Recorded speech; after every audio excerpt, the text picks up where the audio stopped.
Sejak Ibu Hartini pindah ke rumah kecil mereka, di ujung gang sempit itu, Sari mulai merasakan perubahan suasana yang sulit dijelaskan dengan kata-kata. Rumah yang biasanya terasa hangat dan tenang mendadak dipenuhi ketegangan aneh setiap sore. Awalnya Sari mengira dirinya hanya terlalu lelah karena pekerjaan rumah yang semakin bertambah sejak ibu mertuanya tinggal bersama mereka. Namun semakin hari, perasaan itu justru semakin kuat. Setiap menjelang maghrib, tepat ketika suara azan mulai terdengar dari salah dekat gang, Ibu Hartini selalu menunjukkan gelagat yang membuat bulu kuduk Sari merinding. Wanita tua itu akan mondar-mandir dari ruang tamu ke teras, sambil berkali-kali melihat jam dinding kusam yang tergantung miring di dekat lemari. Tangannya gemetar kecil ketika merapikan ujung kerudung, sementara matanya terus mengintip keluar jendela, seperti sedang menunggu seseorang muncul dari ujung jalan gelap. "Bu, lagi nunggu siapa?" tanya Sari suatu sore sambil membawa teh hangat ke meja tamu. Ibu Hartini terlihat terkejut. "Eh, nggak ada siapa-siapa. Tapi dari tadi ibu lihat keluar terus. Cuma lihat anak-anak lewat," jawabnya cepat sambil mengalihkan pandangan. Sari diam, tetapi hatinya justru makin tidak tenang. Ada sesuatu dalam nada suara ibu mertuanya yang terdengar gugup dan dipaksakan. Padahal biasanya Ibu Hartini dikenal cerewet dan selalu santai membicarakan apa saja. Namun kini wanita itu seperti menyembunyikan sesuatu yang besar. Bahkan beberapa kali, Sari memergoki ibu mertuanya berdiri diam di depan pintu menjelang malam sambil memegang ponsel jadul warna hitam yang tak pernah lepas dari tangannya. Suatu hari, ketika langit mulai gelap dan angin sore bertiup dingin, Sari kembali melihat tingkah aneh itu. Ibu Hartini duduk di kursi bambu dekat jendela dengan napas tidak tenang. Kakinya bergerak-gerak kecil seolah sedang cemas. Begitu terdengar suara motor berhenti di depan gang, wanita tua itu langsung berdiri cepat hingga kursinya nyaris jatuh. "Budi pulang, Bu?" tanya Sari heran. Ibu Hartini buru-buru membuka sedikit tirai jendela. Setelah melihat keluar beberapa detik, wajahnya tampak kecewa. "Bukan," gumamnya lirih. "Memangnya ibu nunggu siapa sih?" "Sudah, jangan banyak tanya." Jawaban itu membuat suasana langsung canggung. Sari menatap ibu mertuanya dengan perasaan campur aduk. Untuk pertama kalinya sejak menikah dengan Budi, ia merasa ada rahasia besar dalam keluarga suaminya yang selama ini sengaja ditutupi. Dan yang paling membuatnya takut, rahasia itu perlahan mulai masuk ke dalam rumah mereka. Malam harinya, saat makan bersama, Sari mencoba memperhatikan lagi tingkah Ibu Hartini. Wanita tua itu hampir tidak menyentuh makanan. Pandangannya terus tertuju ke jam dinding. Bahkan ketika Budi sedang bercerita tentang pekerjaannya, Ibu Hartini tampak sama sekali tidak fokus. "Bu, makanannya nggak cocok," tanya Budi. "Hah? Oh, cocok kok. Tapi ibu dari tadi melamun terus." "Nggak apa-apa, ibu cuman capek." Sari dan Budi saling berpandangan singkat. Namun Sari bisa melihat jelas kegelisahan di mata ibu mertuanya. Dan sejak malam itu, firasat buruk mulai tumbuh dalam pikirannya. Ia yakin seseorang sedang datang diam-diam ke kehidupan mereka. Seseorang yang sangat ditunggu oleh Ibu Hartini. Tetapi entah kenapa juga sangat disembunyikan. Misteri itu semakin terasa nyata ketika Sari mulai menyadari satu kebiasaan aneh yang selalu terjadi setiap malam. Tepat pukul 7 malam, tanpa pernah terlambat 1 menit pun, ponsel jadul milik Ibu Hartini selalu berdering. Nada deringnya pelan dan kuno, tetapi setiap suara itu terdengar, reaksi ibu mertuanya selalu sama. Wajahnya langsung tegang, tangannya gemetar, lalu ia buru-buru menjauh dari siapapun untuk menerima telepon tersebut. Malam itu hujan rintik mulai turun ketika suara dering itu kembali terdengar dari kamar depan. Sari yang sedang melipat pakaian langsung menghentikan tangannya. Dari balik pintu dapur, ia melihat Ibu Hartini berdiri cepat sambil meraih ponselnya dengan panik. "Halo!" Suara wanita tua itu terdengar lirih. Beberapa detik kemudian, ekspresinya berubah pucat. Ia menoleh ke arah ruang tengah, memastikan tidak ada yang mendengar. Setelah itu ia berjalan cepat menuju teras belakang. Sari mengernyit. "Kenapa harus sembunyi-sembunyi?" Gumamnya pelan. Rasa penasaran membuatnya mendekat perlahan. Dari balik pintu yang sedikit terbuka, ia mendengar suara Ibu Hartini berbisik gugup. "Iya, iya, jangan datang sekarang." Suara di seberang telepon tidak terdengar jelas. Namun napas Ibu Hartini terdengar semakin berat. "Budi masih di rumah." Sari membeku mendengar nama suaminya disebut. Dadanya mulai berdegup lebih cepat. "Aku bilang jangan ke sini dulu," lanjut Ibu Hartini dengan suara gemetar. "Tunggu sampai aman." Tiba-tiba lantai kayu berderit karena langkah kaki Sari yang tanpa sengaja bergeser. Ibu Hartini langsung menoleh cepat. Wajahnya terlihat sangat kaget. "Dadi?"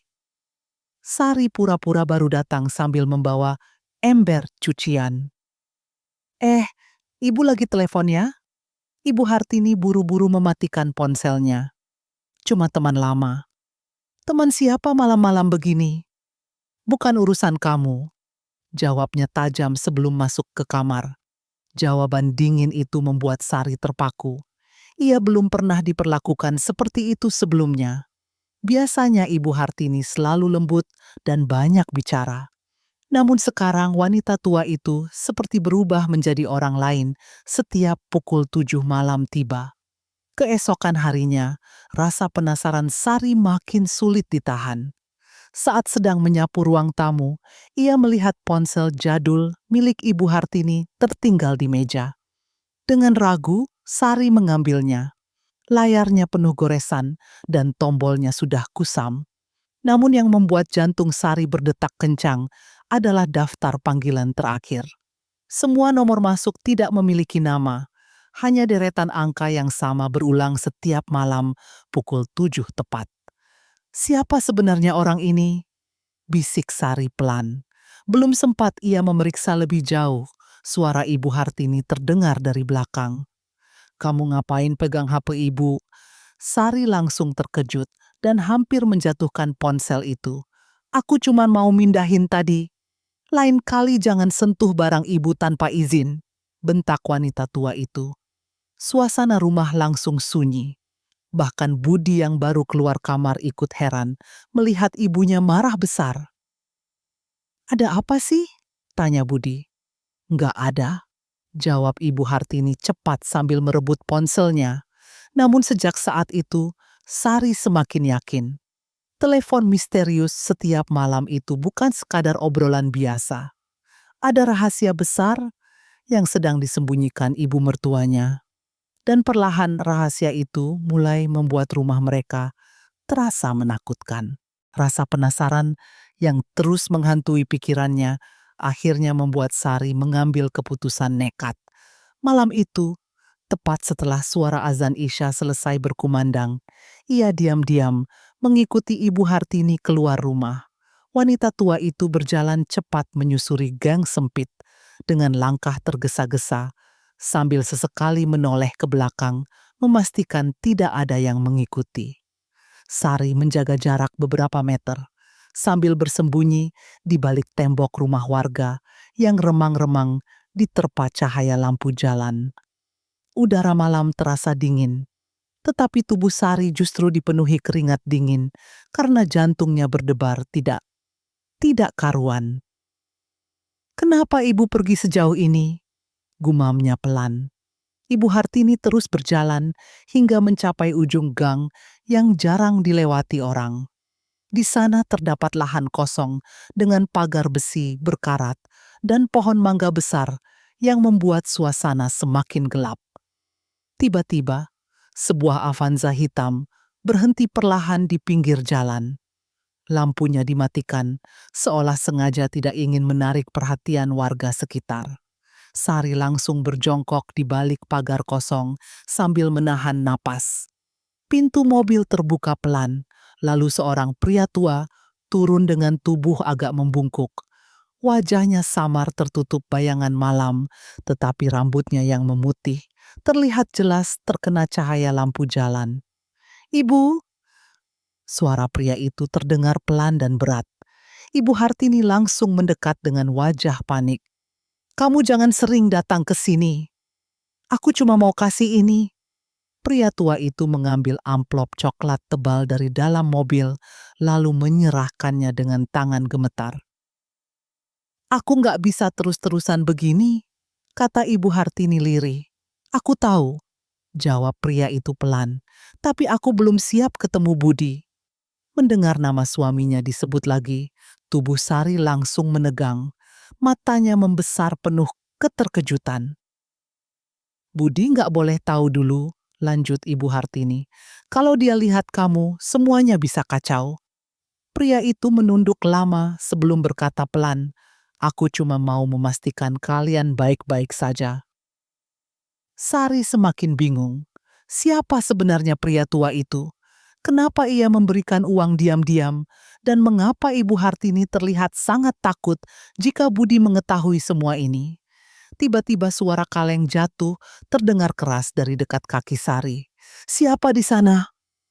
bentak pria tua itu sambil menoleh cepat. Sari langsung panik dan berlari kecil menjauh sebelum ketahuan. Napasnya memburu ketika ia bersembunyi di balik tembok rumah kosong beberapa meter dari sana. Dari kejauhan, ia melihat Ibu Hartini menoleh ke segala arah dengan wajah pucat.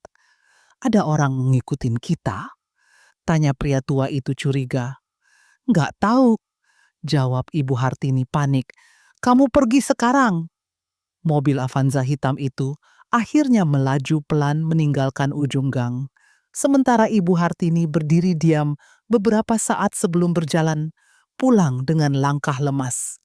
Malam itu, Sari tidak bisa tidur sama sekali. Bayangan pria tua misterius dan amplop tebal itu terus berputar di kepalanya. Ia mulai membayangkan hal-hal buruk. Jangan-jangan ibu mertuanya terlibat utang rahasia, atau bahkan menyembunyikan seseorang dari masa lalu keluarga mereka. Dan yang paling menakutkan, nama Budi terus disebut dalam percakapan itu, seolah suaminya adalah bagian dari rahasia besar yang belum terungkap. Keesokan paginya, suasana rumah terasa jauh lebih sunyi dari biasanya. Sari bangun dengan kepala penuh pertanyaan setelah kejadian di ujung gang semalam. Bayangan pria tua di samping Avanza hitam itu terus terlintas di pikirannya. Begitu juga kalimat yang sempat ia dengar tentang Budi yang tidak boleh tahu. Semalaman ia hampir tidak tidur. Bahkan saat menyiapkan sarapan di dapur, tangannya beberapa kali gemetar hingga sendok yang dipegangnya jatuh ke lantai. Di ruang tengah, Ibu Hartini duduk diam sambil menonton televisi. Tetapi wajah wanita tua itu tampak pucat dan lelah, seperti orang yang juga tidak tidur semalaman. Sesekali matanya melirik ke arah Sari dengan tatapan sulit ditebak. Tidak ada senyum, tidak ada sapaan hangat seperti biasanya. Yang ada hanya suasana canggung yang membuat udara rumah terasa semakin sesak.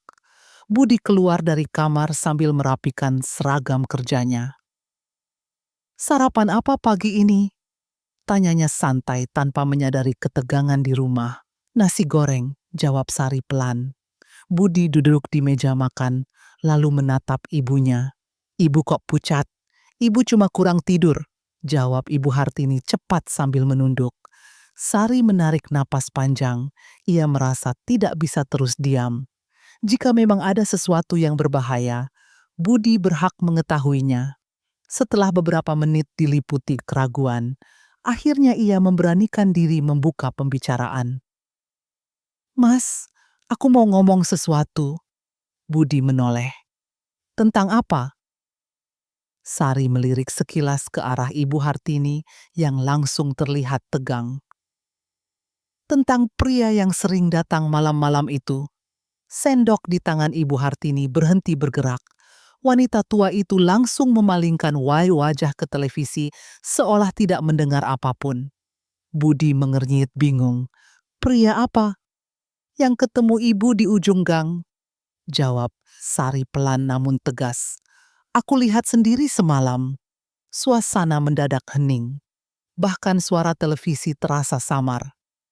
Budi menatap istrinya dengan heran, sementara wajah Ibu Hartini mulai pucat. Kamu ngikutin ibu? Tanya Budi pelan. Aku cuman khawatir. Khawatir apa? Mas nggak merasa aneh?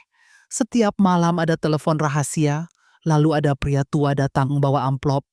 Belum selesai. Sari bicara, Ibu Hartini langsung berdiri. Sudah cukup. Bentaknya tiba-tiba. Ibu nggak suka dituduh macam-macam di rumah ini. Ibu, aku nggak nuduh. Lalu apa? Kamu ngintip ibu malam-malam sekarang ngomong seolah ibu melakukan hal buruk? Budi langsung berdiri mencoba menenangkan keadaan. Sudah bu, duduk dulu. Namun emosi Sari yang selama ini tertahan mulai keluar. Aku cuma pengen tahu siapa pria itu. Kenapa semuanya harus disembunyikan? Budi menghela napas panjang, lalu menatap istrinya serius. Sar, mungkin kamu terlalu mikir jauh. Mas, aku lihat sendiri. Ya mungkin teman lama ibu. Kalau cuma teman lama kenapa harus sembunyi-sembunyi?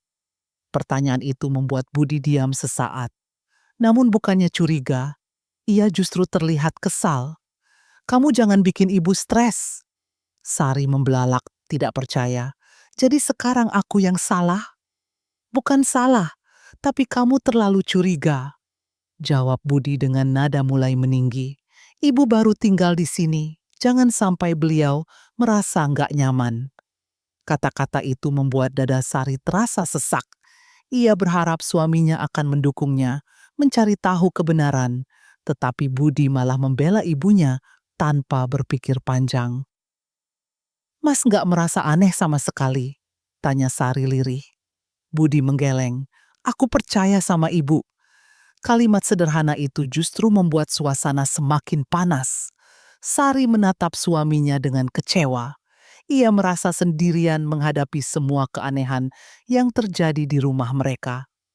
Sementara itu, Ibu Hartini perlahan kembali duduk sambil menunduk diam. Namun dari sudut mata, Sari melihat tangan wanita tua itu gemetar kecil, seolah ada ketakutan besar yang sedang ia sembunyikan.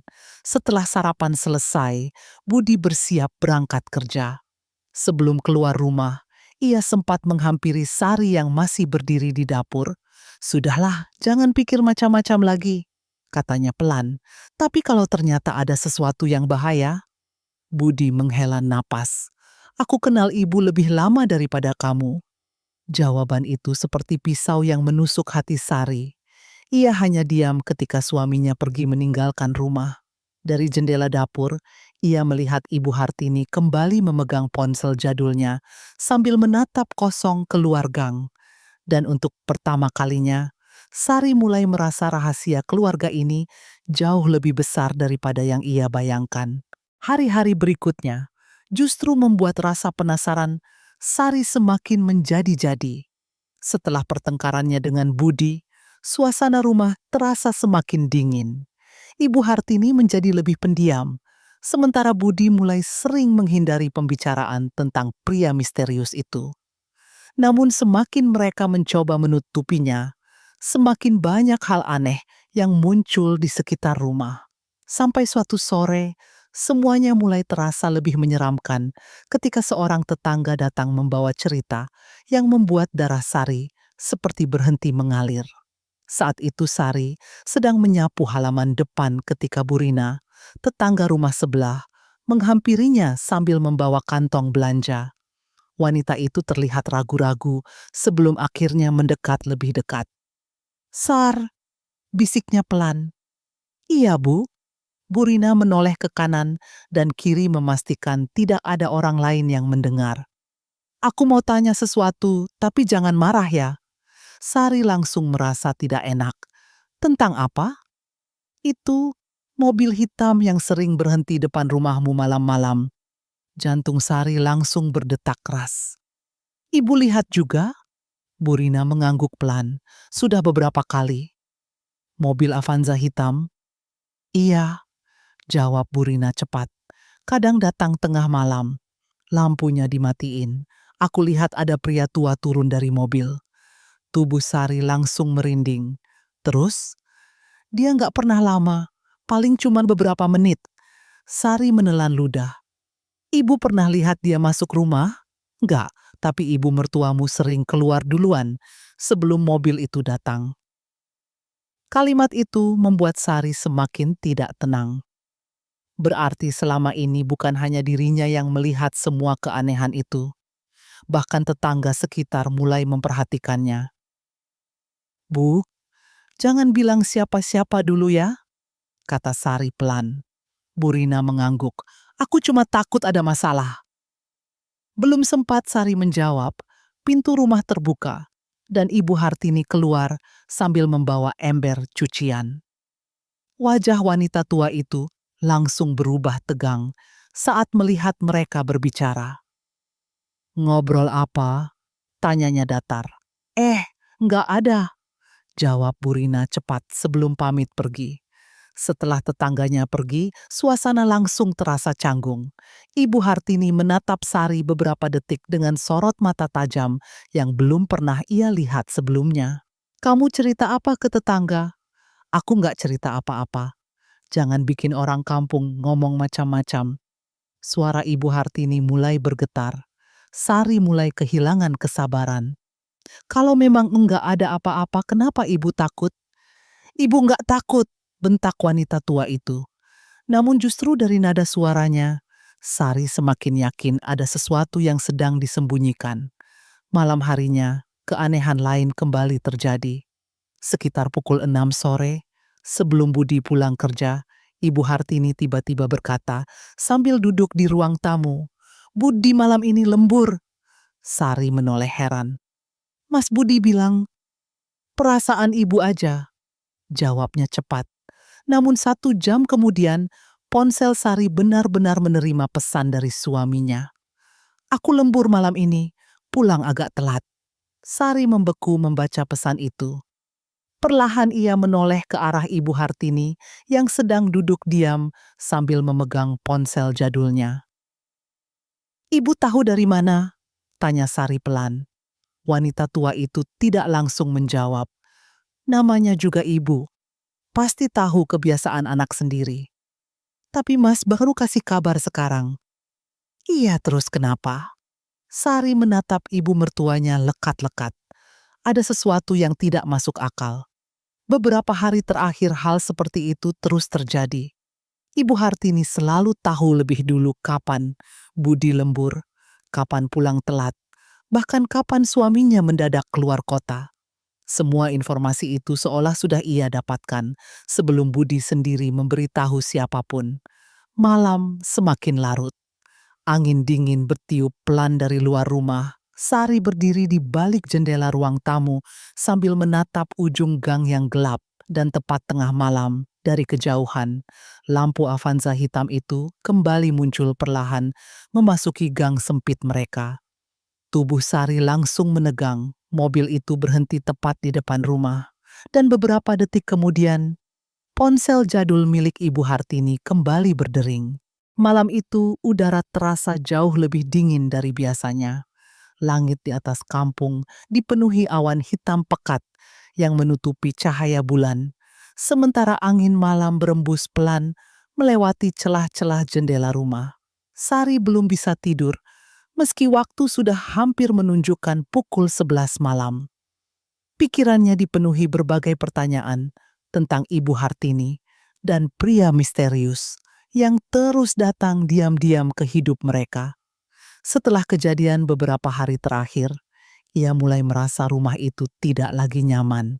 Setiap bunyi langkah kaki atau suara kendaraan dari luar geng selalu membuat jantungnya berdegup lebih cepat.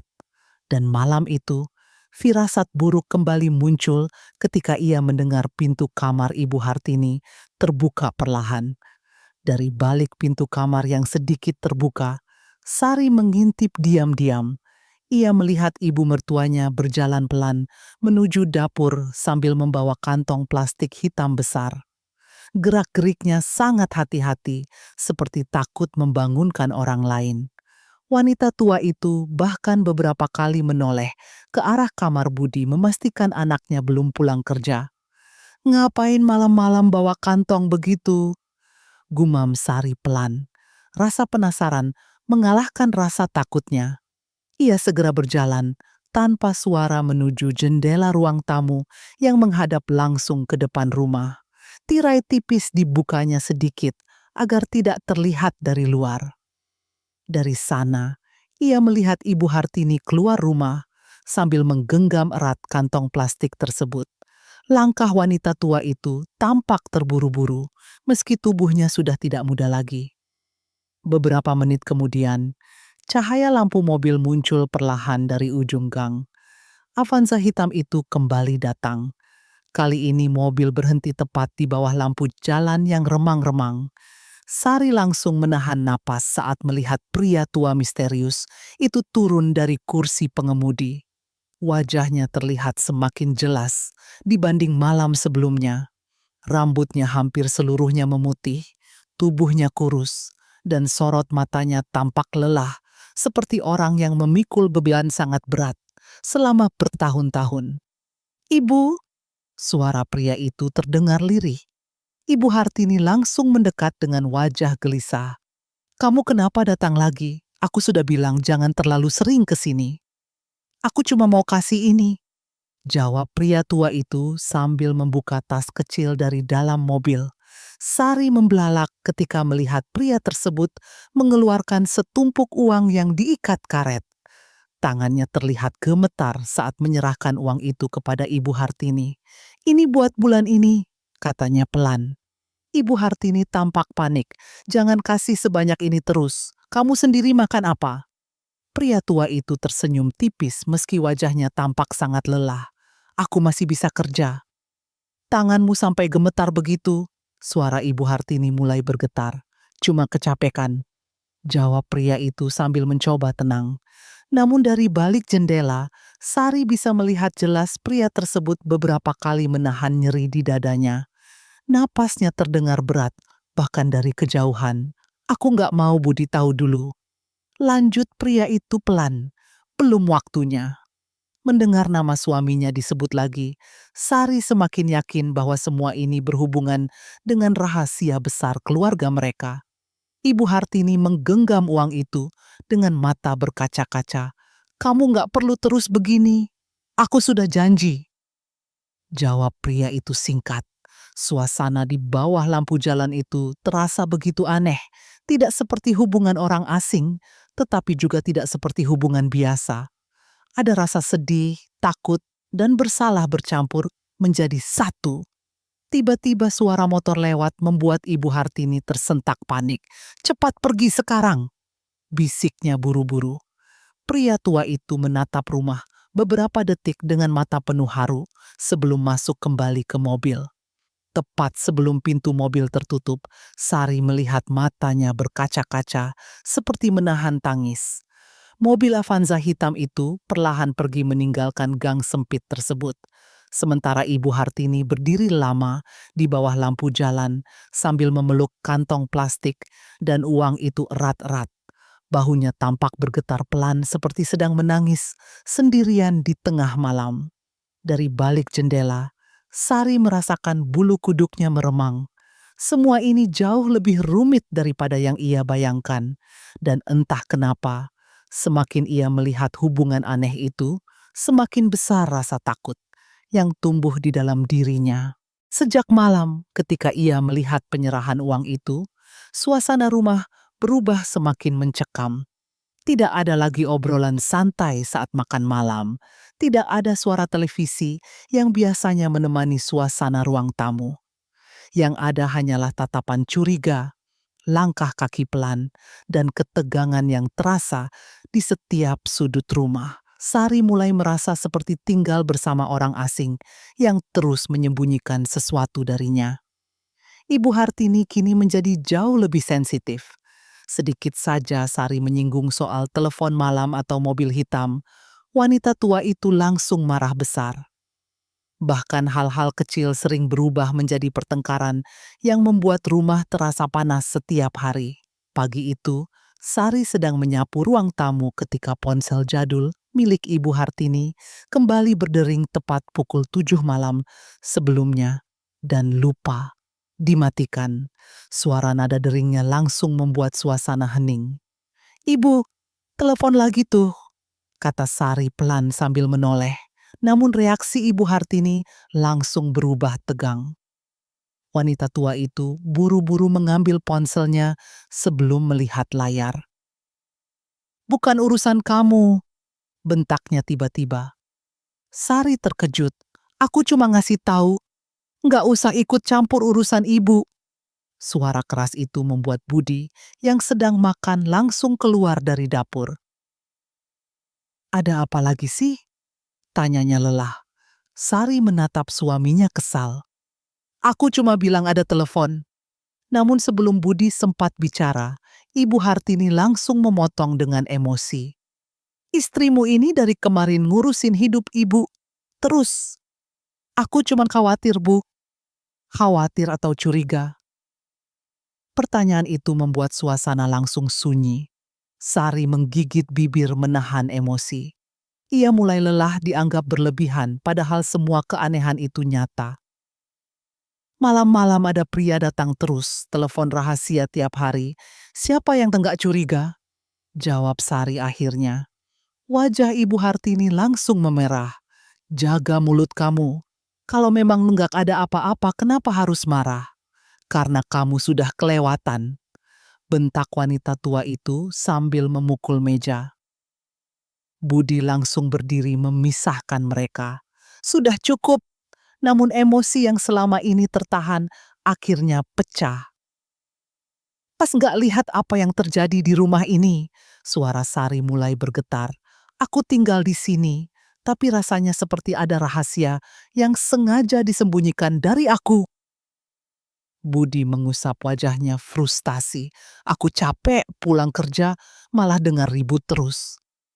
Karena Mas selalu bela ibu. Ibu itu orang tua kita. Tapi ada sesuatu yang enggak beres." Suasana semakin panas. Ibu Hartini tiba-tiba berdiri sambil menunjuk Sari dengan tangan gemetar. "Kamu pikir ibu perempuan enggak benar? Kamu pikir ibu sembunyiin laki-laki? Aku enggak bilang begitu. Tapi tatapan kamu bilang semuanya." Tangis mulai terdengar dalam suara wanita tua itu. Namun anehnya, bukannya merasa iba, Sari justru semakin yakin ada sesuatu yang sedang ditutupi mati-matian. Setelah pertengkaran itu, hubungan mereka semakin buruk. Ibu Hartini sering mengurung diri di kamar. Kadang malam-malam Sari mendengar suara tangisan pelan dari dalam kamar wanita tua itu.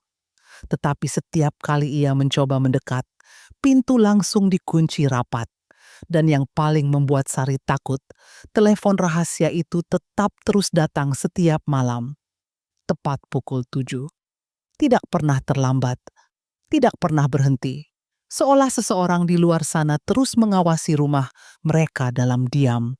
Malam itu hujan turun sangat deras sejak selepas maghrib.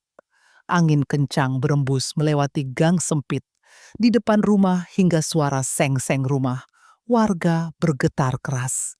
Langit terus disambar kilat tanpa henti, membuat suasana kampung terasa mencekam. Di dalam rumah, Sari duduk gelisah di ruang tamu sambil sesekali melihat jam dinding yang hampir menunjukkan pukul 7 malam. Entah kenapa, sejak sore tadi hatinya terasa tidak tenang. Ibu Hartini juga terlihat jauh lebih gelisah dibanding biasanya.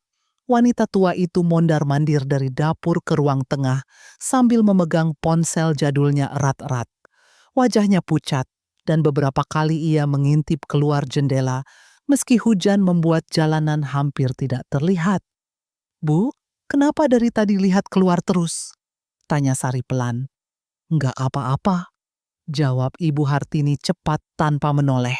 Namun nada suaranya terdengar sangat tegang. Bahkan tangan wanita tua itu tampak gemetar saat menutup tirai jendela. Tiba-tiba, blar! Suara petir besar menggelegar tepat di atas kampung mereka. Lampu rumah langsung berkedip beberapa kali sebelum akhirnya mati total. Seluruh rumah mendadak gelap gulita. Ya Allah, Sari refleks memegang dada karena kaget. Di luar, hujan semakin deras menghantam atap rumah. Angin membuat pintu depan bergetar keras, hingga terdengar seperti seseorang sedang mencoba masuk. Listrik mati, gumam Sari sambil mencari ponsel untuk menyalakan senter. Namun sebelum ia sempat bergerak, terdengar suara ketukan keras dari pintu depan. Tok, tok, tok. Suara itu begitu keras, hingga membuat Sari dan Ibu Hartini sama-sama terdiam. Ketukan itu terdengar terburu-buru dan penuh tekanan, seolah orang di luar sangat panik. Tok, tok, tok. Ibu, suara Sari mulai gemetar. Ada orang. Wajah Ibu Hartini langsung berubah pucat pasi. Untuk pertama kalinya sejak tinggal bersama mereka, wanita tua itu terlihat benar-benar ketakutan. Matanya membesar, bibirnya gemetar, dan napasnya mulai tidak teratur. "Jangan buka pintu," katanya cepat. Ketukan kembali terdengar lebih keras dari sebelumnya. Tok, tok, tok. "Bu, siapa?" tanya Sari panik. Ibu Hartini buru-buru berjalan, mendekat sambil memegang tangan menantunya erat-erat. "Dengar ibu baik-baik," suaranya bergetar. "Jangan buka pintu sebelum ibu datang." "Kenapa?" "Pokoknya jangan buka." Tatapan mata wanita tua itu membuat bulu kuduk Sari merinding. Ada ketakutan besar di sana, ketakutan yang seolah sudah lama disimpan dan akhirnya datang malam ini bersama hujan deras. "Ibu tahu siapa di luar?" tanya Sari pelan. Namun Ibu Hartini tidak menjawab.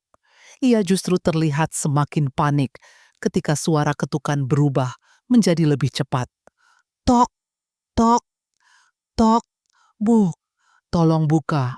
Terdengar suara lelaki tua samar dari luar rumah, nyaris tenggelam oleh suara hujan dan petir. Sari langsung membeku.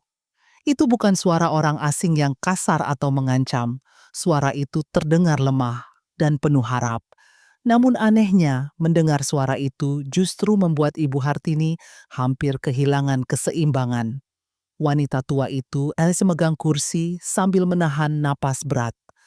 "Ya Allah," bisiknya lirih. "Ibu kenal dia?" "Jangan buka pintu," ulang Ibu Hartini lagi dengan suara hampir menangis. "Tolong jangan sekarang."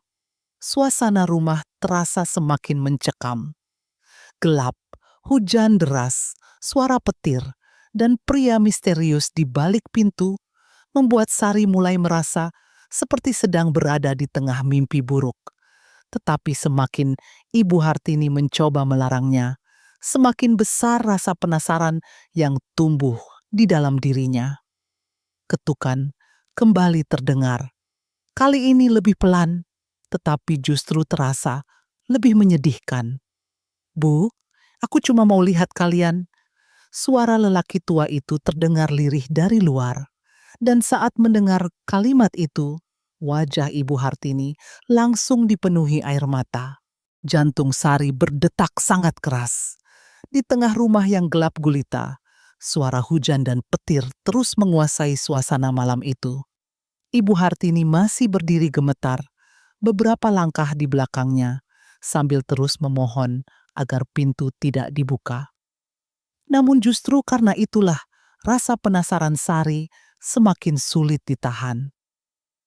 "Siapa dia sebenarnya, Bu?" tanya Sari dengan napas tidak tenang. "Jangan tanya sekarang," jawab Ibu Hartini lirih sambil menghapus air mata. "Tolong dengarkan Ibu." Tok, tok. Ketukan di pintu kini terdengar jauh lebih lemah dibanding sebelumnya, seolah orang di luar mulai kehabisan tenaga. "Bu," suara lelaki itu terdengar lagi. "Aku cuma sebentar." Sari menelan ludah. Ada rasa iba yang tiba-tiba muncul di dalam dirinya. Suara itu terdengar begitu rapuh, begitu sedih, seperti seseorang yang membawa beban sangat berat selama bertahun-tahun. "Ibu, dia kehujanan," kata Sari pelan. "Jangan buka." Suara Ibu Hartini makin gemetar. Belum waktunya. Namun sebelum wanita tua itu sempat mendekat, Sari justru melangkah cepat menuju pintu depan. "Sari!" teriak Ibu Hartini panik. Tangan Sari gemetar saat memegang gagang pintu. Hujan di luar terdengar semakin keras menghantam teras rumah. Dan dalam satu tarikan napas panjang, ia membuka pintu itu perlahan. Ekeri ek.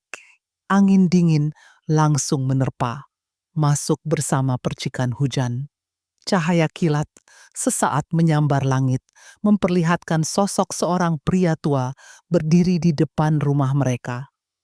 Tubuhnya basah kuyup dari kepala hingga kaki. Rambut putihnya menempel di wajah yang tampak pucat dan lelah. Bajunya lusuh terkena hujan, sementara tangannya gemetar menahan dingin. Pria itu terbatuk pelan sambil memegang dada. Napasnya terdengar berat, seperti orang yang kelelahan setelah perjalanan jauh. Namun yang paling membuat Sari terpaku adalah tatapan matanya.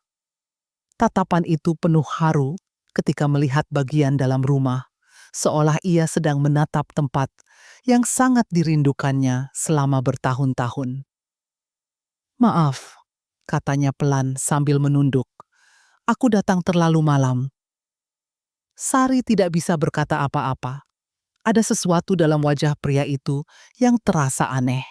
Bukan wajah orang jahat, melainkan wajah seseorang yang sudah terlalu lama memendam kesedihan. Dari belakang, terdengar suara langkah tergesa-gesa. Ibu Hartini langsung mendekat sambil menutup mulutnya, menahan tangis. "Kenapa kamu datang saat hujan begini?" Suaranya bergetar.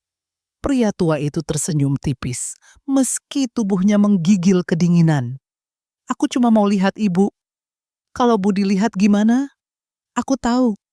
Pria itu menunduk lagi. "Aku nggak akan lama." Sari menatap keduanya bergantian. Jelas sekali mereka saling mengenal sangat dekat. Bahkan cara mereka berbicara terasa penuh rasa sakit dan penyesalan yang sudah lama dipendam. "Ibu?" tanya Sari perlahan. "Siapa sebenarnya beliau?" Belum sempat Ibu Hartini menjawab, pria tua itu tiba-tiba batuk keras hingga tubuhnya sedikit oleng. Refleks Sari memegang lengannya agar tidak jatuh. Tubuh pria itu terasa sangat dingin. "Pak, masuk dulu," kata Sari spontan. "Nggak usah," jawab pria itu cepat. "Aku cuma mau lihat rumah ini sebentar." Tatapannya kembali menyapu ruang tamu dengan mata berkaca-kaca. Ia melihat foto keluarga di dinding, meja makan, dan lorong kamar dengan ekspresi haru yang sulit dijelaskan. Seolah setiap sudut rumah itu menyimpan kenangan yang sangat ia rindukan. Tiba-tiba suara motor terdengar mendekat dari luar gang. Wajah Ibu Hartini langsung berubah panik. "Ya Allah, Budi pulang." Pria tua itu langsung membeku. Tangannya mengepal pelan, sementara napasnya terdengar semakin berat. Dan beberapa detik kemudian, pintu pagar rumah terbuka. Suara motor berhenti tepat di depan rumah. Di tengah hujan deras dan lampu yang masih padam, langkah kaki Budi terdengar cepat memasuki teras. Ia tampak basah karena kehujanan sepulang kerja, sambil membawa tas hitam di pundaknya. Namun begitu melihat pintu rumah terbuka dan ada sosok pria asing berdiri di ruang tamu, langkahnya langsung terhenti. "Ada apa ini?" tanya Budi heran sambil melepas helmnya. Tidak ada yang langsung menjawab. Suasana mendadak terasa sangat berat. Sari berdiri kaku di dekat pintu, sementara Ibu Hartini tampak pucat sambil memegang ujung bajunya erat-erat. Di depan mereka, Pria tua itu hanya menunduk diam dengan tubuh masih basah kuyup. "Bu?" Budi kembali bertanya bingung. "Siapa dia?" Ibu Hartini membuka mulut, tetapi tidak ada suara yang keluar. Bibirnya gemetar hebat seperti menahan sesuatu yang sangat sulit diucapkan. Pria tua itu akhirnya mengangkat wajah perlahan. Matanya menatap Budi dengan penuh haru dan rasa bersalah. "Budi," suaranya serak. Mendengar pria asing itu menyebut namanya begitu saja, Budi langsung mengernyit curiga. "Kita kenal?" tanyanya dingin. Pria itu menarik napas panjang sebelum berkata pelan, "Aku Rahmat." Dalam sekejap, wajah Budi langsung berubah. Matanya membesar penuh keterkejutan. Tubuhnya membeku di tempat seperti baru saja melihat hantu dari masa lalu. "Ha!" Suara hujan di luar terasa semakin keras, tetapi di dalam rumah semuanya mendadak sunyi. Bahkan Sari bisa mendengar napas Budi yang mulai tidak teratur. "Rahmat," ulang pria tua itu lirih. "Kakakmu." Tas kerja di tangan Budi langsung jatuh ke lantai. "Mustahil," bisiknya pelan. Ibu Hartini mulai menangis tertahan. "Budi?" Namun Budi justru mundur satu langkah sambil menatap pria tua di depannya dengan campuran marah, bingung dan tidak percaya. "Kamu," suaranya mulai bergetar, "kamu belum mati." Kalimat itu membuat suasana semakin menyakitkan. Rahmat menunduk pelan sambil tersenyum pahit. "Maaf," katanya lirih. "Jangan panggil aku begitu," bentak Budi tiba-tiba. "Kamu nggak punya hak datang ke rumah ini." "Budi, dengarkan dulu." "Dengar apa?" Suara Budi semakin keras. "Selama ini ibu bilang kamu kabur ninggalin keluarga. Ninggalin ayah sakit. Ninggalin aku sama ibu hidup susah." Sari langsung terkejut mendengar semua itu. Jadi pria misterius ini adalah kakak kandung Budi yang selama ini dianggap menghilang.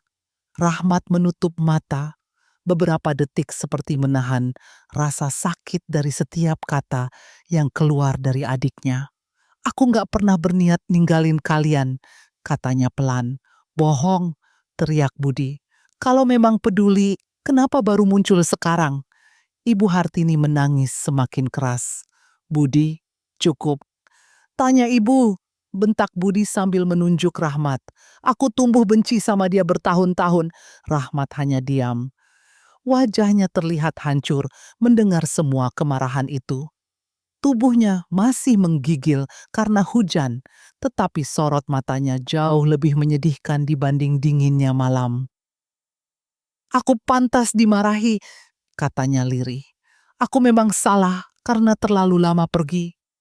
"Pergi?" Budi tertawa sinis. "Kamu menghilang seperti pengecut." Tiba-tiba Rahmat batuk keras, hingga tubuhnya membungkuk menahan sakit.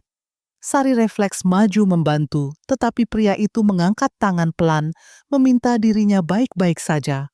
"Aku datang bukan buat cari masalah," ucap Rahmat terbata-bata. "Aku cuma pengen lihat kalian sekali lagi." Namun kemarahan Budi sudah terlalu besar. Bertahun-tahun hidup dengan cerita bahwa kakaknya membuang keluarga, membuat luka itu terlalu dalam untuk diterima begitu saja. "Keluar dari rumah ini," kata Budi dingin sambil menunjuk pintu. "Budi," suara Ibu Hartini pecah oleh tangis. "Keluar!" bentak Budi lebih keras. Rahmat menatap adiknya lama sekali. Tatapannya penuh rasa sedih yang sulit dijelaskan. Lalu perlahan, pria tua itu mengangguk kecil sambil mundur menuju pintu. Dan tepat saat ia hendak melangkah keluar ke tengah hujan deras lagi, Bu Hartini tiba-tiba berteriak sambil menangis histeris. "Berhenti! Semua ini salah ibu!" Teriakan Ibu Hartini membuat suasana rumah yang sejak tadi tegang berubah menjadi kacau. Hujan masih mengguyur deras di luar rumah, sementara petir sesekali menyambar langit dan menerangi ruang tamu yang hanya disinari cahaya lilin kecil di atas meja. Rahmat berdiri membeku dekat pintu, dengan tubuh masih basah kuyup, sedangkan Budi menatap kakaknya penuh amarah yang selama bertahun-tahun tertahan di dalam dada. Napasnya memburu, tangannya mengepal keras dan matanya memerah, menahan emosi. "Salah ibu, gimana maksudnya?" bentak Budi sambil menoleh ke arah ibunya. Ibu Hartini menangis sambil memegang dadanya. "Budi, dengarkan dulu. Dari dulu aku dengar cerita ibu." Suara Budi makin keras. Katanya dia kabur, ninggalin keluarga demi perempuan lain. Katanya dia nggak peduli sama ayah waktu sakit. Rahmat menunduk diam. Setiap kalimat yang keluar dari mulut adiknya terdengar seperti tusukan yang sudah lama ia terima tanpa pernah bisa membela diri. "Kamu tahu enggak apa yang terjadi setelah kamu pergi?"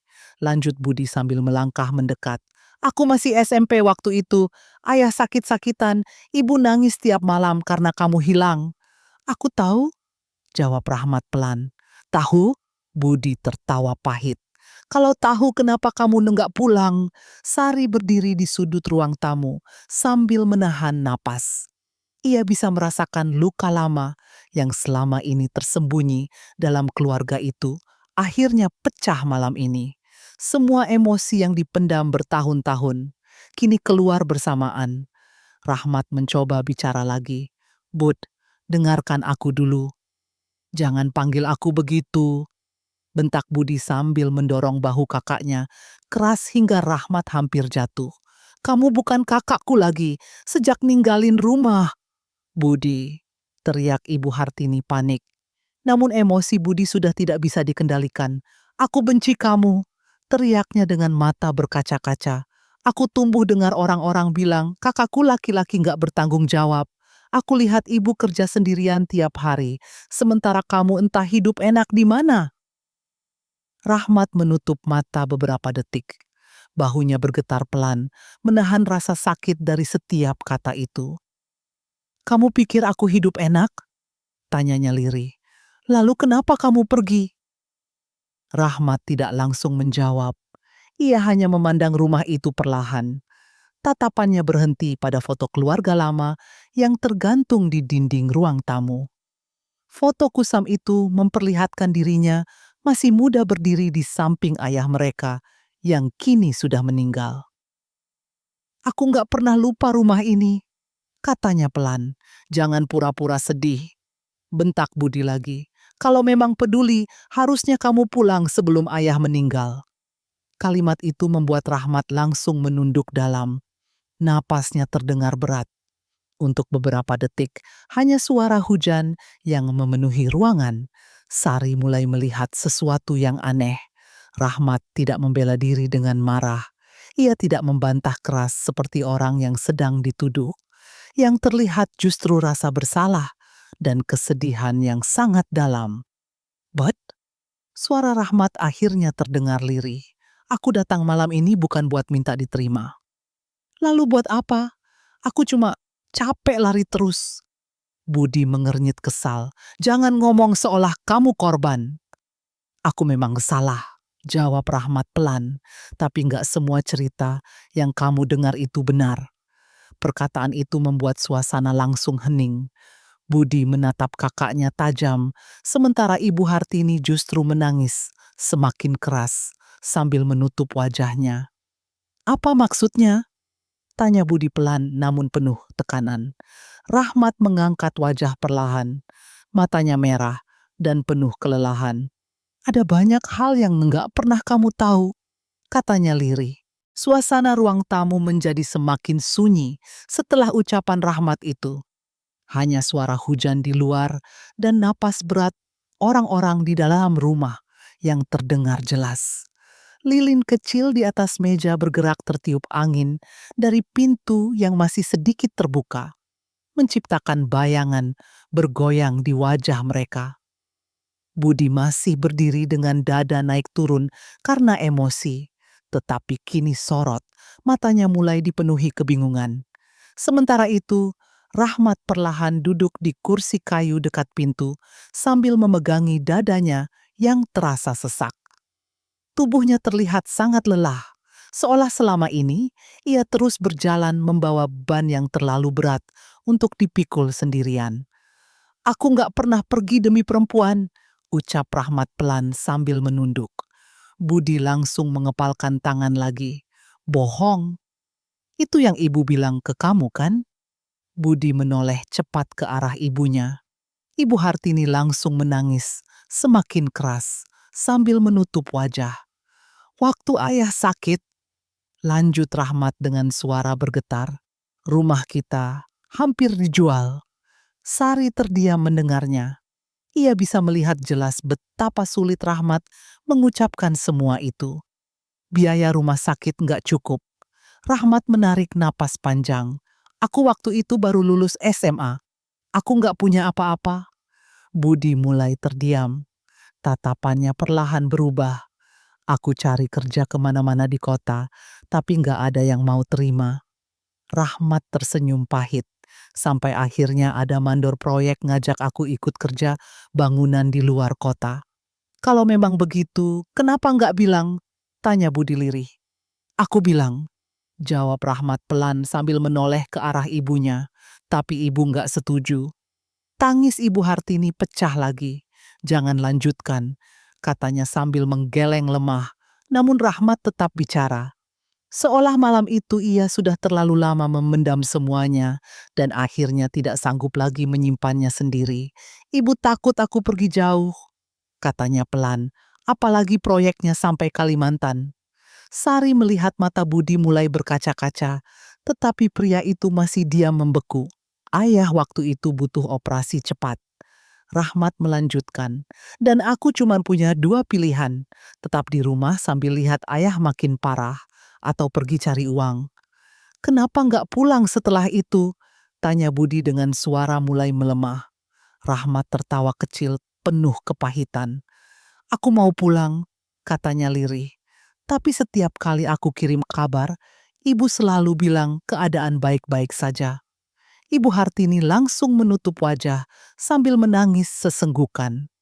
Aku kerja siang malam di proyek, lanjut Rahmat. Kadang tidur cuma 2 jam, tangan berdarah kena semen, badan jatuh sakit. Tapi aku tahan karena pikir ayah masih butuh biaya. Rahmat menunjukkan telapak tangannya yang penuh bekas luka kasar dan kulit menghitam karena kerja berat bertahun-tahun. Setelah ayah meninggal, suaranya mulai pecah. Aku nggak berani pulang. Kenapa? Bisik Budi. Rahmat menatap adiknya lama sekali sebelum menjawab. Karena aku terlambat. Kalimat itu membuat suasana langsung dipenuhi kesedihan yang menyesakkan. Aku sampai rumah sakit beberapa jam setelah ayah meninggal. Budi langsung menunduk. Rahangnya bergetar menahan emosi yang mulai berubah menjadi rasa sakit. Aku lihat ibu nangis sambil bilang semua sudah terlambat. Rahmat mengusap matanya kasar. Sejak itu, aku pikir mungkin memang lebih baik aku pergi. Jadi selama ini, suara Budi mulai pecah. Kamu kerja buat keluarga? Rahmat mengangguk pelan. Aku nggak pernah ninggalin kalian. Dan untuk pertama kalinya malam itu, kemarahan di wajah Budi mulai runtuh sedikit demi sedikit, digantikan oleh kebingungan besar yang menghancurkan semua keyakinannya selama bertahun-tahun. Hujan di luar rumah mulai mereda, tetapi suasana di ruang tamu justru terasa semakin berat. Setelah pengakuan Rahmat tentang masa lalunya, tidak ada satupun orang yang langsung mampu bicara. Budi masih berdiri mematung dengan pikiran kacau, sementara Sari duduk diam memperhatikan semuanya dengan jantung berdebar. Di sudut ruangan, Ibu Hartini menangis tanpa suara sambil memegang ujung kerudungnya erat-erat. Dan di tengah keheningan itu, Rahmat perlahan membuka tas lusuh yang sejak tadi ia bawa dari luar. Tangannya gemetar ketika mengeluarkan map plastik bening yang sudah terlihat tua dan kusam. Aku nggak datang buat minta dikasihani, ucap Rahmat lirih sambil membuka isi map itu di atas meja. Aku cuman capek dianggap pengkhianat. Budi menatap map tersebut dengan napas berat. "Apa itu?" tanyanya pelan. Rahmat tidak langsung menjawab. Ia mengeluarkan setumpuk kertas transfer bank yang warnanya sudah mulai pudar dimakan usia. Beberapa bahkan tampak lecek seperti sudah berkali-kali dibuka dan disimpan kembali.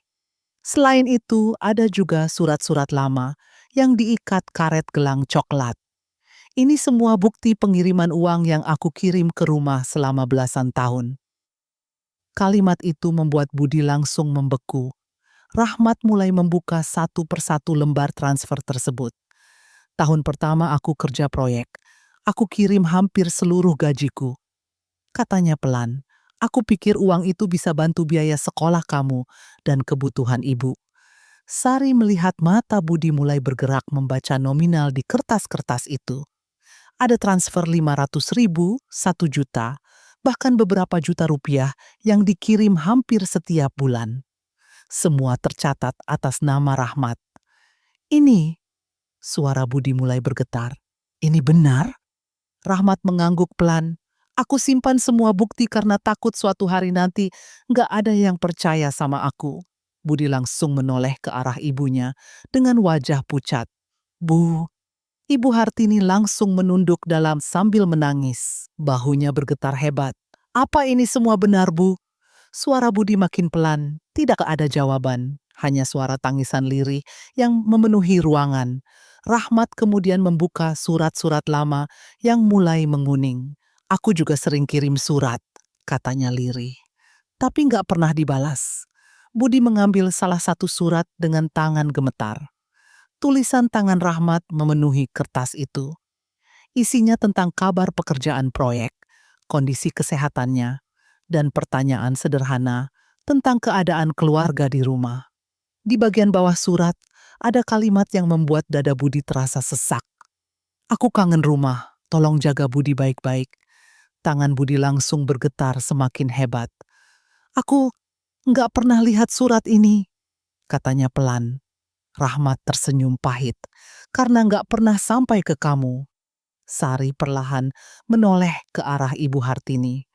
Wanita tua itu kini menangis terseduh-seduh sambil menutup wajahnya. Bu, suara Budi mulai meninggi karena emosi bercampur kecewa. Kenapa? Ibu, suara wanita tua itu patah-patah. Ibu sakit hati. Apa?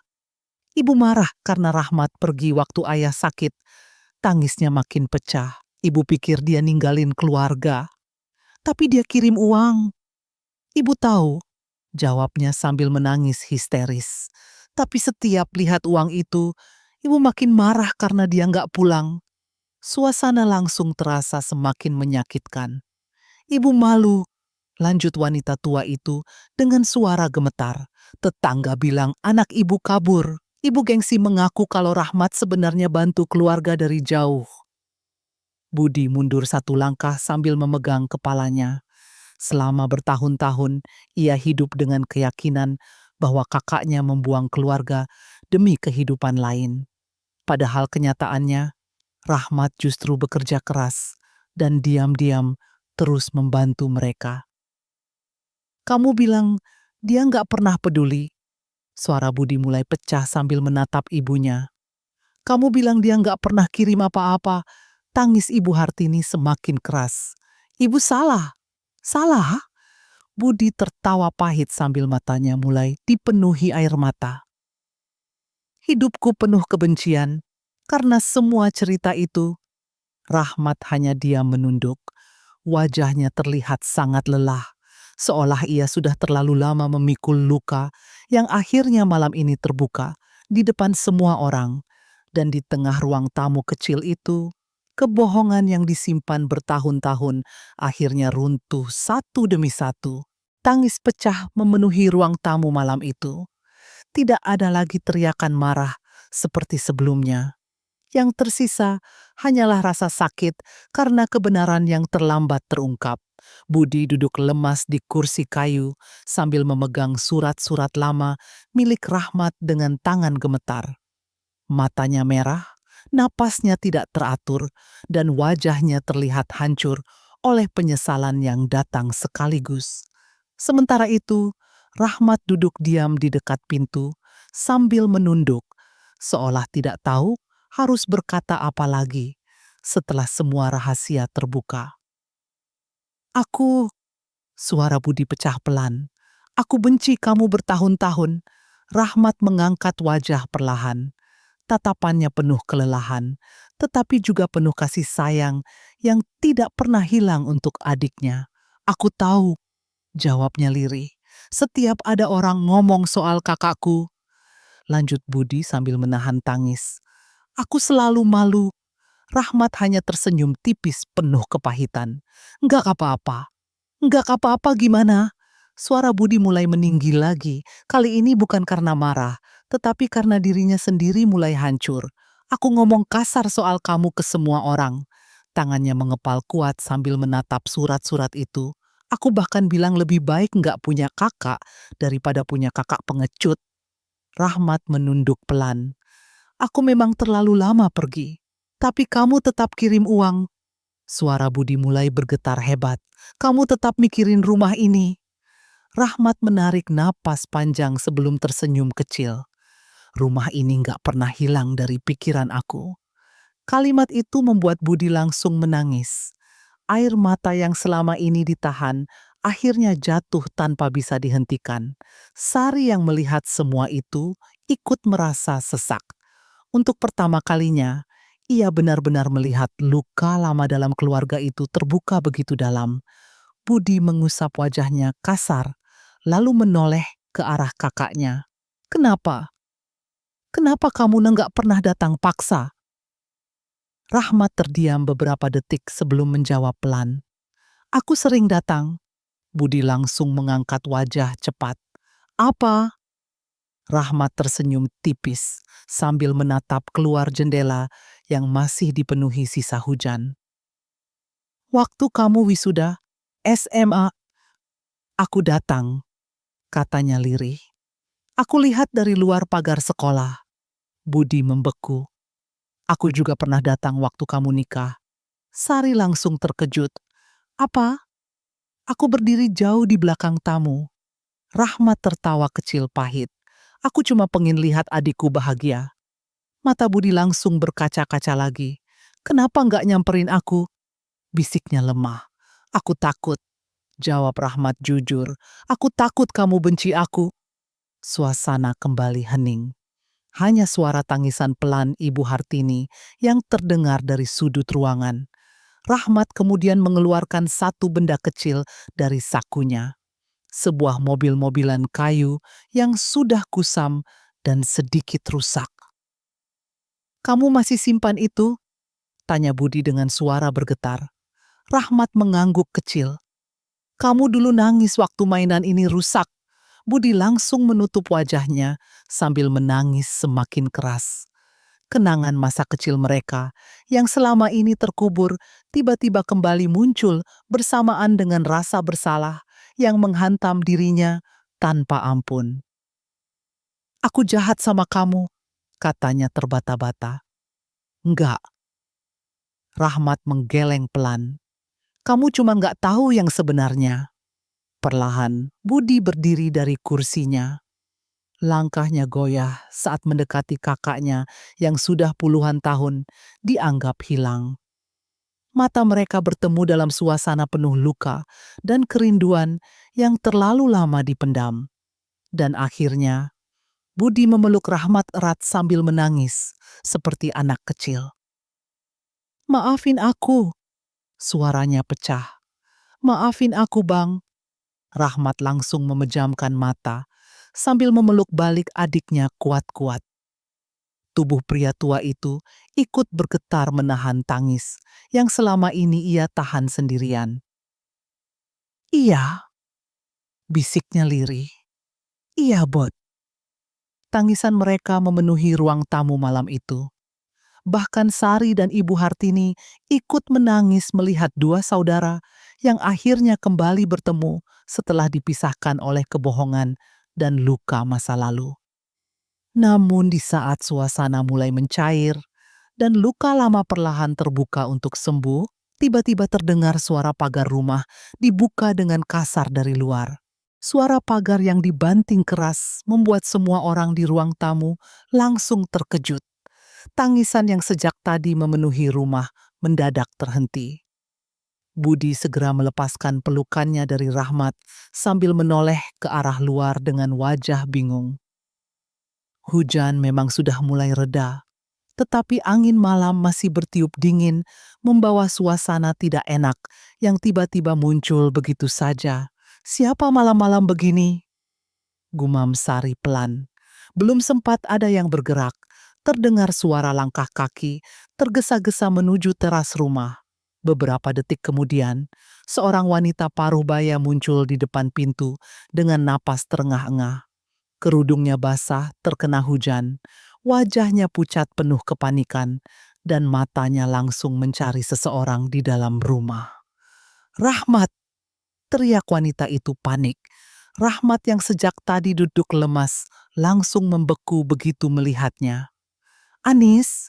Wanita bernama Bu Anis itu langsung masuk tanpa peduli suasana yang sedang kacau di dalam rumah. "Kamu ngapain ke sini?" katanya dengan suara gemetar.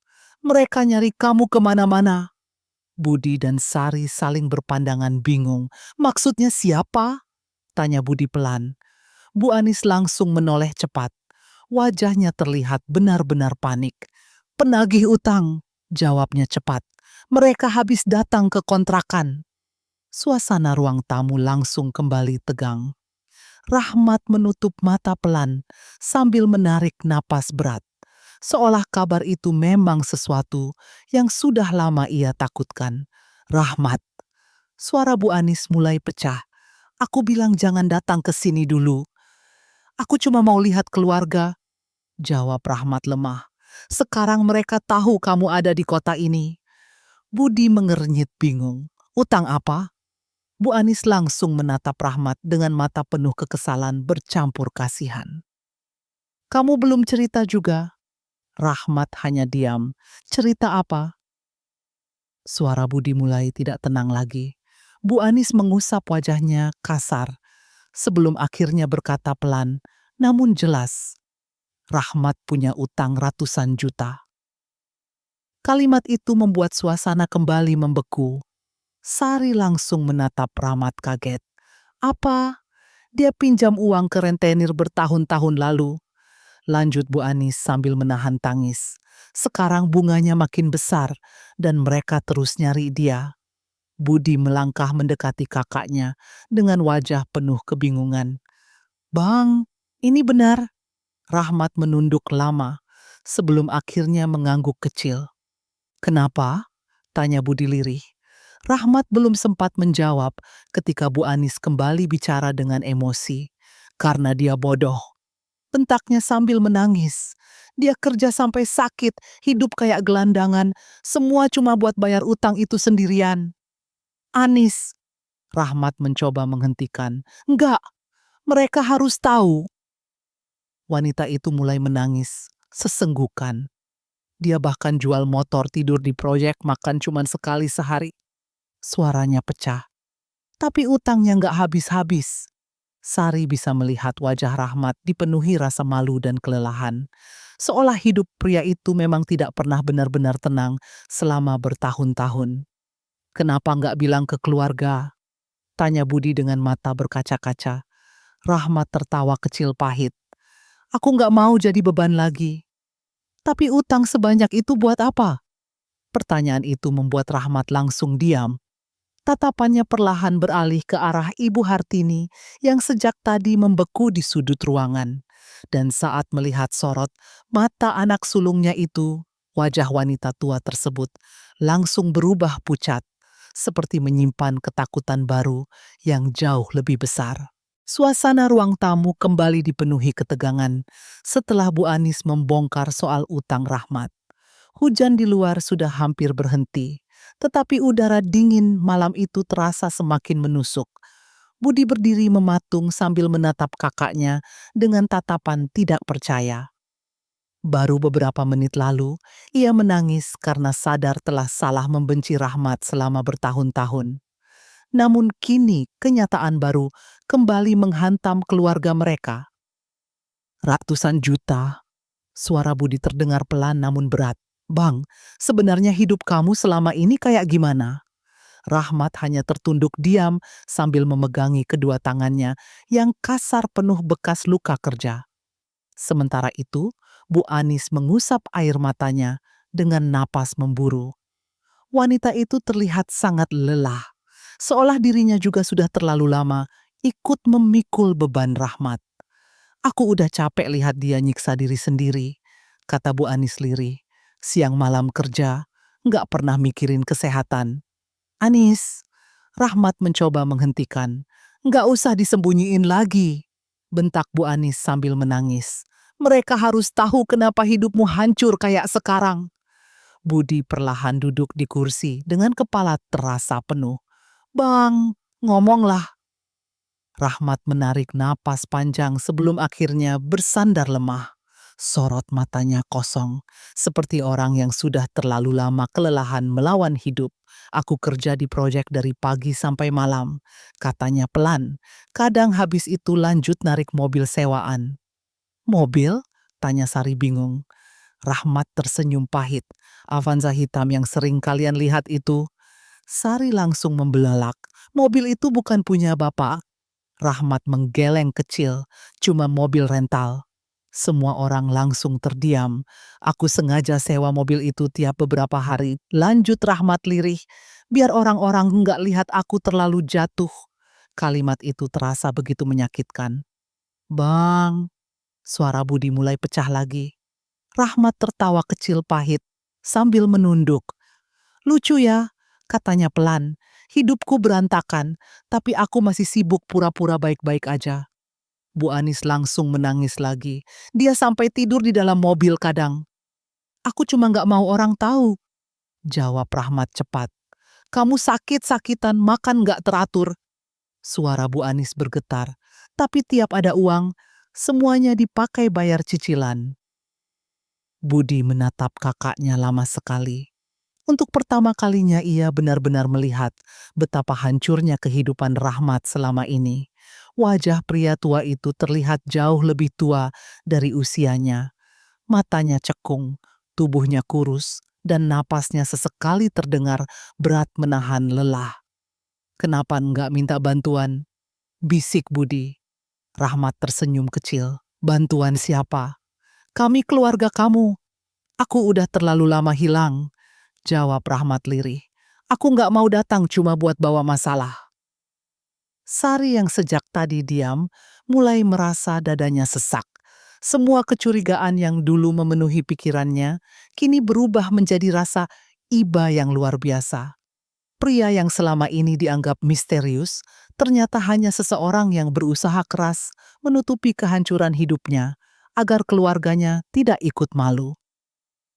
Aku sengaja datang malam, lanjut Rahmat pelan. Aku nggak mau tetangga lihat kondisi aku. Ibu Hartini kembali menangis mendengar pengakuan itu. Setiap habis ketemu ibu, Rahmat menatap wanita tua itu dengan mata berkaca-kaca. Aku selalu janji bakal beresin semuanya sendiri.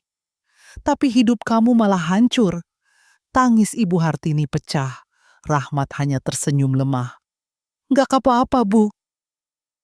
Kalimat sederhana itu justru membuat semua orang semakin hancur. Karena mereka sadar, selama bertahun-tahun, Rahmat benar-benar hidup sendirian, memikul utang, rasa malu, dan penderitaan tanpa pernah mengeluh kepada siapapun. Setelah pengakuan Rahmat tentang kehidupannya, suasana rumah menjadi sangat sunyi. Tidak ada lagi kemarahan seperti sebelumnya. Yang tersisa hanyalah rasa sakit dan kebingungan tentang bagaimana semua ini bisa terjadi. Budi duduk sambil memegangi kepalanya, sedangkan Sari terus memperhatikan Rahmat yang terlihat semakin lemah. Di sudut ruangan, Ibu Hartini sesekali mengusap air matanya sambil menunduk dalam, seolah ada sesuatu yang masih disembunyikannya. Namun pertanyaan terbesar masih menggantung di udara. Bang, suara Budi akhirnya memecah keheningan. Utang itu sebenarnya buat apa? Rahmat langsung diam. Tatapannya perlahan bergerak ke arah ibunya. Reaksi itu membuat jantung Sari berdegup tidak tenang. Ada sesuatu dalam sorot mata mereka yang terasa sangat berat. Jawab Bang, suara Budi mulai bergetar. Rahmat menarik napas panjang sebelum akhirnya berkata, lirih, buat tanah keluarga. Semua orang langsung terdiam. Tanah belakang rumah lama kita. Lanjut Rahmat pelan, yang dekat sawah. Budi mengernyit bingung. Bukannya tanah itu memang sudah dijual dulu? Rahmat menggeleng kecil. Belum. Ibu Hartini langsung menutup wajahnya sambil menangis pelan. Waktu ayah sakit, suara Rahmat makin berat. Rumah kita hampir bangkrut total. Budi mulai menatap ibunya dengan bingung. Tanah itu dijadikan jaminan pinjaman. Lanjut Rahmat, kalau utangnya nggak dibayar, tanah bakal disita. Sari bisa melihat jelas tubuh Ibu Hartini mulai gemetar semakin hebat. Aku baru tahu beberapa tahun setelah kerja di proyek, kata Rahmat. Waktu itu penagih mulai datang ke rumah. Kenapa aku nggak tahu apa-apa? Bisik Budi pelan. Karena kamu masih sekolah, jawab Rahmat. Aku sama ibu sengaja nutupin semuanya. Budi langsung berdiri dengan mata merah.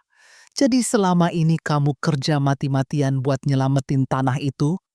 Rahmat mengangguk kecil. Itu satu-satunya peninggalan ayah. Suasana langsung terasa semakin menyakitkan. Aku nggak mau tanah itu hilang, lanjut Rahmat. Ayah dulu kerja puluhan tahun buat beli tanah itu. Terus kenapa sampai utangnya sebesar itu? Tanya Sari lirih. Rahmat tertawa kecil pahit. Karena bunga rentenir nggak masuk akal. Bu Anis langsung menyela dengan kesal. Aku udah bilang dari dulu jangan pinjam ke mereka. Aku nggak punya pilihan. Jawab Rahmat pelan. Kamu bisa minta bantuan keluarga. Rahmat menggeleng lemah. Aku nggak mau Budi berhenti sekolah gara-gara masalah ini. Kalimat itu membuat mata Budi langsung dipenuhi air mata lagi. Bang, suaranya pecah. Kamu tanggung semua sendirian? Rahmat tersenyum kecil. Aku pikir aku kuat, tapi kamu malah hancur. Enggak apa-apa, jawab Rahmat lirih. Yang penting rumah keluarga tetap ada. Ibu Hartini tiba-tiba menangis semakin keras. Jangan ngomong begitu. Rahmat langsung menoleh lembut ke arah ibunya. Aku nggak nyesel, Bu. Rahmat, suara wanita tua itu penuh rasa bersalah. Namun Rahmat justru tersenyum lemah. Aku anak laki-laki pertama, katanya pelan. Harusnya memang aku yang tanggung. Budi langsung memalingkan wajah sambil menangis diam-diam. Selama bertahun-tahun, ia hidup penuh kebencian kepada kakaknya. Padahal pria itu diam-diam mempertaruhkan seluruh hidupnya demi menjaga keluarga mereka tetap utuh. Dan di malam itu, mereka akhirnya sadar bahwa Rahmat bukan pergi untuk meninggalkan keluarga. Ia pergi justru karena terlalu mencintai keluarganya. Beberapa hari setelah malam penuh pengakuan itu, suasana rumah memang mulai sedikit membaik. Budi dan Rahmat perlahan mencoba kembali akrab, sementara Sari mulai melihat sisi lain dari pria tua yang dulu ia curigai. Namun ketenangan itu ternyata tidak berlangsung lama. Masalah yang selama ini dikejar Rahmat akhirnya benar-benar datang ke rumah mereka. Pagi itu, suasana kampung masih sepi ketika tiba-tiba terdengar suara pagar digedor keras dari luar. Brak, brak, brak. Sari yang sedang menyapu langsung terkejut hingga gagang sapunya jatuh. Woi, Rahmat ada di dalam. Suara pria kasar menggema dari depan rumah. Budi yang sedang minum kopi langsung berdiri cepat. Siapa itu? Belum sempat mereka keluar, pagar kembali diguncang keras hingga berbunyi nyaring. Keluar lo. Sari langsung merasa bulu kuduknya merinding. Dari balik jendela, ia melihat 3 pria bertubuh besar berdiri di depan rumah dengan wajah sangar. Salah satu dari mereka penuh tato di lengan. Rahmat yang baru keluar kamar langsung pucat melihat mereka. Mereka datang, bisiknya pelan. Budi menoleh cepat. Siapa? Penagih utang. Suasana rumah langsung berubah tegang. Pria di luar kembali berteriak kasar. Jangan ngumpet terus, uang kita mana? Ibu Hartini langsung gemetar ketakutan sambil memegang tangan Sari erat-erat. Ya Allah, bisiknya panik. Budi mencoba maju ke depan pintu, tetapi Rahmat langsung menahan lengannya. Jangan keluar, katanya cepat. Bang, mereka udah datang ke rumah. Aku yang urus. Namun sebelum Rahmat sempat melangkah, terdengar suara benda dipukul keras ke pagar besi rumah. Brakek-kakak. Kalau besok belum bayar, rumah ini yang kita ambil. Teriak salah satu pria itu kasar. Tetangga sekitar mulai mengintip dari kejauhan. Beberapa ibu-ibu berdiri di ujung gang sambil berbisik-bisik melihat keributan tersebut. Sari bisa melihat wajah Rahmat penuh rasa malu dan putus asa. Tangannya mengepal kuat sambil menunduk. Aku nggak mau kalian kena masalah karena aku, katanya lirih. Setelah beberapa menit berteriak dan mengancam, pria-pria itu akhirnya pergi sambil menunjuk rumah mereka penuh ancaman. Namun sejak kejadian itu, ketakutan mulai menyelimuti rumah kecil tersebut. Setiap suara motor berhenti di depan gang membuat mereka panik. Ibu Hartini sering menangis diam-diam, sementara Budi mulai sulit tidur memikirkan utang kakaknya. Dan yang paling membuat keadaan semakin buruk, Rahmat mulai berubah semakin pendiam. Ia sering duduk sendirian di teras sampai larut malam sambil menatap jalan kosong dengan mata penuh beban. Sampai suatu pagi, Rahmat menghilang, kamarnya kosong, tas lusuhnya juga tidak ada. Yang tersisa hanya secarik kertas di atas meja ruang tamu. Tulisan tangan itu pendek, tetapi membuat dada Budi langsung terasa hancur. Maaf, jangan cari aku. Sejak Rahmat menghilang, meninggalkan secarik pesan di meja ruang tamu, suasana rumah kembali berubah kacau. Pagi itu, Budi membaca tulisan pendek dari kakaknya dengan tangan gemetar, sementara Sari berdiri di sampingnya sambil menahan napas. Kalimat sederhana itu terasa seperti pukulan yang menghancurkan dada mereka. Maaf, jangan cari aku. Bang, suara Budi langsung pecah. Kenapa pergi lagi? Ibu Hartini yang mendengar isi surat itu langsung terduduk lemas di lantai sambil menangis histeris. Rahmat, tangisnya pecah. Jangan tinggalin ibu lagi. Namun Rahmat benar-benar menghilang. Ponselnya tidak aktif. Bu Anis juga tidak tahu kemana pria itu pergi. Bahkan beberapa tempat proyek yang biasa didatanginya sudah didatangi Budi, tetapi tidak ada satupun yang melihat Rahmat sejak pagi. Hari mulai sore ketika Budi dan Sari masih berkeliling menggunakan motor mencari ke berbagai sudut kota. Wajah Budi terlihat sangat kacau. Matanya merah karena belum tidur, sementara pikirannya dipenuhi rasa takut kehilangan kakaknya lagi setelah baru saja menemukan kebenaran. Kita kemana lagi sekarang? Tanya Sari pelan sambil memegangi jaket suaminya dari belakang. Budi mengusap wajahnya kasar. Aku nggak tahu. Motor mereka berhenti di depan warung kopi dekat proyek bangunan tempat Rahmat dulu bekerja. Budi turun cepat lalu bertanya kepada beberapa pekerja yang sedang duduk merokok. Pak, pernah lihat abang saya? Tanyanya sambil menunjukkan foto Rahmat di ponsel. Salah satu pekerja mengangguk pelan. Tadi pagi kayaknya lihat dia jalan ke arah terminal. Terminal? Iya, dia bawa tas. Budi langsung menoleh ke arah Sari dengan wajah panik. Ayo! Langit malam mulai gelap. Ketika mereka sampai di terminal bus antar kota yang ramai dan penuh suara klakson kendaraan, lampu-lampu terminal menyala redap, memperlihatkan orang-orang berlalu lalang membawa tas besar. Sambil menunggu keberangkatan malam, suasana terasa sesak dan melelahkan. Budi berjalan cepat menyusuri deretan bangku terminal sambil terus melihat ke segala arah. "Bang!" teriaknya beberapa kali. "Bang Rahmat!" Namun tidak ada jawaban. Sampai akhirnya, Sari memegang lengan suaminya pelan. "Mas!" Budi langsung menoleh mengikuti arah pandangan istrinya. Di ujung terminal yang remang-remang, dekat warung kopi kecil yang hampir tutup, terlihat sosok Rahmat duduk sendirian di bangku besi tua. Tas lusuhnya berada di bawah kaki, sementara tubuhnya sedikit membungkuk seperti orang yang sudah terlalu lelah menjalani hidup. Matanya kosong menatap bus yang keluar masuk terminal tanpa arah yang jelas. "Bang!" Suara Budi langsung bergetar. Rahmat perlahan menoleh. Wajahnya tampak sangat lelah. Tidak ada keterkejutan di sana. Seolah ia memang sudah tahu mereka akan datang mencarinya.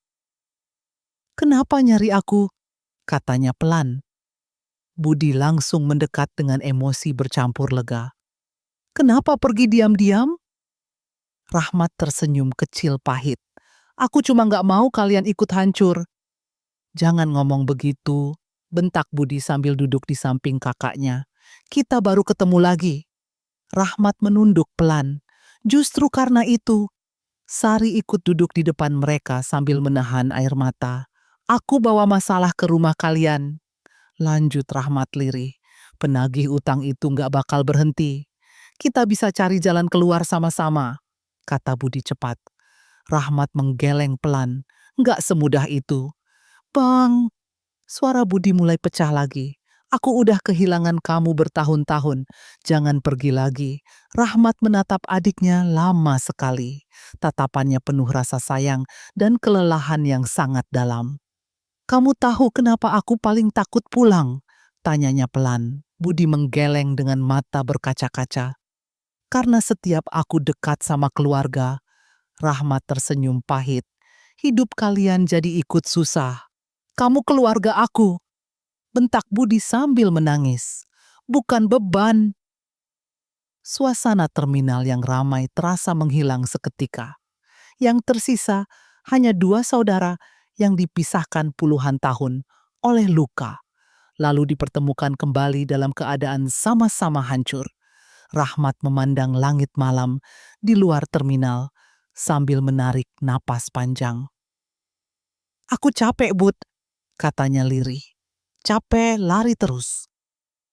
Kalimat itu membuat dada Budi terasa sesak. Untuk pertama kalinya, ia melihat kakaknya benar-benar kehilangan harapan. Namun sebelum Budi sempat bicara lagi, tiba-tiba ponsel Sari berdering keras. Nama Ibu Hartini muncul di layar. Dan saat panggilan itu diangkat, suara tangisan wanita tua itu langsung terdengar panik dari seberang telepon. "Budi, cepat pulang." Suaranya gemetar. "Ibu harus jujur soal semuanya."